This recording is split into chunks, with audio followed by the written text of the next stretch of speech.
So, the Flash TV show just ended, along with all of the Arrowverse, and so will whatever twisted universe Gotham Knights is set in.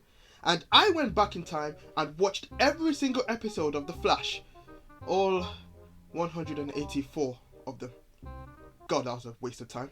But now, I want to look back throughout The Flash's history, all 9 seasons, and rank them in order from worst to best, and see if the later seasons were truly as bad as everyone says they were. Yes, they are.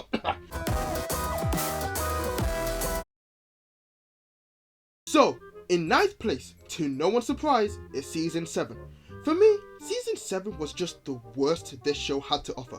Everything from Barry and Iris birthing the forces through the power of their love, to that lightsaber fight with Barry, the Reverse Flash, and Godspeed. Like, what happened this season? Whose idea was it to split the Speed Force into 4 separate forces, the Speed Force, Strength Force, Stealth Force, and the Sage Force, and then give those forces personalities that make them act like troubled teenagers, and call Barry and Iris mom and dad, which is cringe because the forces have taken over the bodies of normal people who had lives and families before? Like, what? No one thought this was a little, weird? These actors who look older than Barry are running around and calling him daddy. Hey, I don't discriminate if that is your king, but come on, it's a little strange.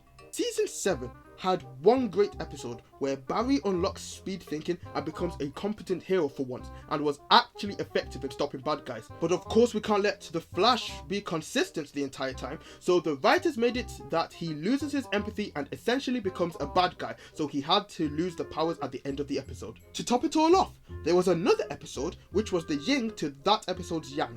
This episode was called Rayo de Luz, and it was so bad that it was the worst rated episode on the IMDb for a while. Who would have thought an episode without the Flash and replaced with one of the worst superheroes would fail? And Godspeed! Man, Godspeed was done so dirty. Not only did his arc only get 4 episodes in this section, he didn't get any concrete character development. Like, what was his motive? To get to natural speed? His artificial speed was working just fine. It wasn't like Zoom in Season 2 where his speed was actually killing him. I was watching an episode of Season 7 where a bunch of Godspeed clones were fighting each other, and then Team Flash showed up, and then a thought hit me. This feels like I'm watching Power Rangers. And the acting from Godspeed's actor felt like it was on that level, maybe even below. And that finale, the less said about that, the better. I miss the time when speedsters actually fought with their speed, the thing they are known for. Whoever's idea it was to make speedsters able to create lightning constructs like Green Lantern, I need to have a talk with you in an alleyway. Don't ask why it's dark and out of sight. Just come with me. Also, Cisco left the season, so F you, Season 7. 0.5 out of 10. Next is Season 8. Now, I know this may seem controversial because at the time people were saying that, the Flash is returning back to form, but personally I didn't buy it. The Armageddon arc was one of the only highlights of this season, but if you think about it too much, the story starts to fall apart. For example, Despero, who's like the big bad of the start of the season, went back in time to kill the Flash because he apparently destroyed the world in the future. But we later find out that it was actually Barry as the Reverse Flash destroying the world in order to fix the timeline. So shouldn't Despero be trying to kill the Reverse Flash instead? And if the Reverse Flash, Eobard Thawne, created a reverse flashpoint where he changed events that he would become the Flash, marry Iris, killed Joe, and even went back in time to kill Barry as a child, how did Barry grow up to become the Reverse Flash in the new timeline? See? It doesn't make sense. It was a cool idea, but this season butchered so many characters, from Cecile and her constant level up in her power set, whilst telling us how other characters feel. Ever heard of Show Don't Tell? To Joe being angry that Barry and Iris want to let Thawne die, even though in Season 2, Joe was ready to kill Harry Wells on sight because he looked like Eobard Thawne. The rest of the season was pretty meh, because you know how everyone didn't like the forces the first time round? Yeah. Let's do that again, but this time they are edgy because they are the negative versions. I did like the visuals of Reverse Flash ripping through his own face to reveal the Reverse Flash. Yep, it's crazy, I know, but his suit was disgusting. Season 8 was all round the hardest season for me to watch. It felt like a chore at times. Also, they finally gave Barry his golden boots, 2.3 out of 10. Season 9 is such a shame.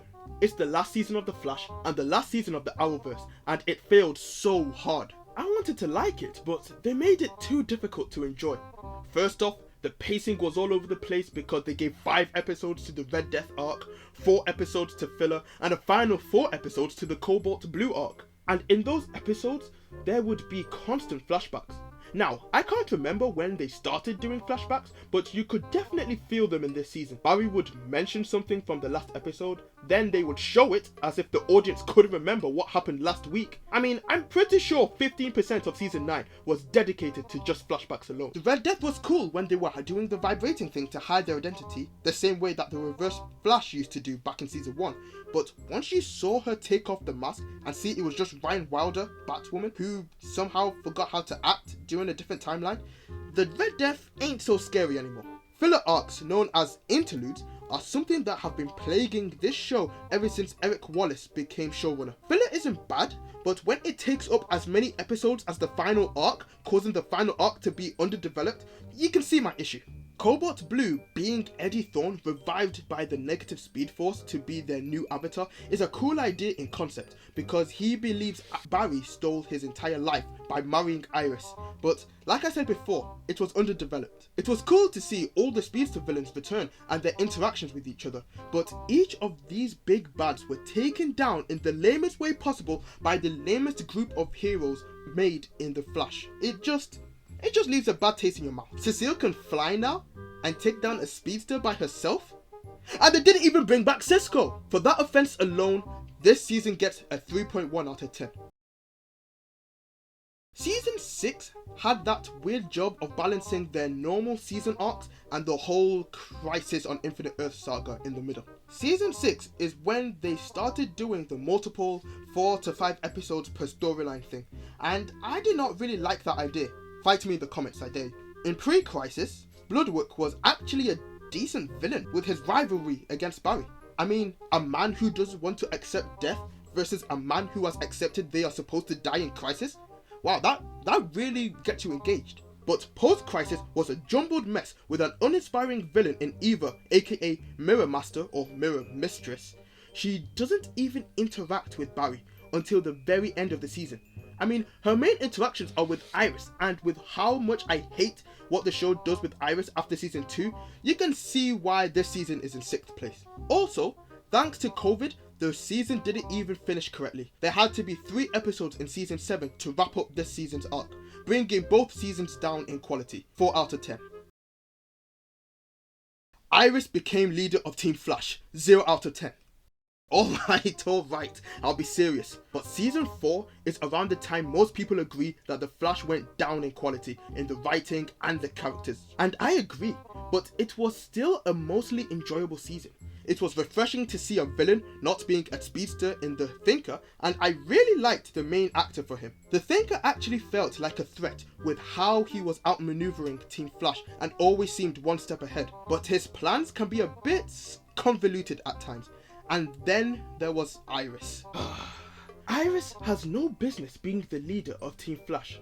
She's a reporter for her own blog, but suddenly she is qualified enough to be in the field as well to confront a robot samurai? The writers also clearly seem to love Iris more than Barry, because whenever there is an argument between them, Barry is always in the wrong, even though he brings up the most valid points most of the time. There was even an episode where one of the bus metas, part of the Thinker's plans, uses their powers to give Iris Barry's powers instead, and the entire episode, everyone is saying how much better Iris is at being the Flash. And I know this was done just to make Iris look good, because when the Thinker gets all the bus meta's abilities, he doesn't even use that bus meta's ability to transfer powers. So what was the point of that? Also, Iris told Barry, "No, Barry, you're not the Flash. We are the Flash." Like, what does that even mean? 5.257 out of 10. Season 5 is a weird one because the villain Cicada is a joke that should not even be a problem for Team Flash. Nora, Barry and Iris' future daughter, acts like a troubled teenager even though she is around the same age as Barry and Iris in the present, yet I still kinda liked it. If you can get past her acting like a child at times, Nora is a cool character with the rewind ability that makes her a great speedster addition with differences to the Flash without overshadowing Barry. And the mystery with who she is working with being discovered by Sherlock Wells? That was just great. However, like I said, Cicada brings the season down in quality because he isn't even a threatening villain and shouldn't be an issue. In fact, most of their encounters went like this. Cicada will show up, seal away Team Flash's abilities, still get bodied by them, and instead of being detained, he will use an escape rope from Pokemon and escape. Rinse and repeat. Cicada was so inconsequential, he got replaced midway through the season by another Cicada from the future. And then that Cicada got replaced by Eobard Thawne in the further future. And it turned out that it was the reverse Flash from the future that Nova was working with. 6.8 out of 10. Making it into my top 3 somehow is Season 3. Now, Savitar had the unfortunate timing of being the 3rd speedster villain in a row, so people weren't too happy, but seeing the villains we got afterwards, maybe we judged too soon. Other than that, I loved the mystery aspect of Savitar's true identity and Team Flash trying to solve who he really was, but it dragged on just a bit too much, where everyone and their mother already guessed that it was some sort of future version of Barry. There were decent ideas in this season, like trying to get rid of Barry's memories so that Savitar wouldn't know their plans, but Savitar is from years in the future, so why does Barry in the present, not knowing who he is, mean that Savitar in the present wouldn't know who he is completely? That's not how time travel works, unless we're going by Looper rules, and knowing this show, there's no rules to time travel, so maybe that's actually how it works. The cast was enjoyable, and their dynamics with each other was great, with Caitlin, a close friend of Barry's, becoming Killer Frost. That's good and all, but later on they butchered that character by making Killer Frost a good guy in the show. I mean, that doesn't make sense. Killer is literally in her name. That's as if, I don't know, Killer Croc being a good guy on a team of bad guys trying to fight a magical evil woman. Oh wait. Also, Flashpoint happened this season, but it was only really emphasized in the first episode and used as a passing remark afterward. Black Flash being defeated by Cold is questionable. Very, very questionable. 7.4 out of 10. Okay, runners up is, drumroll please.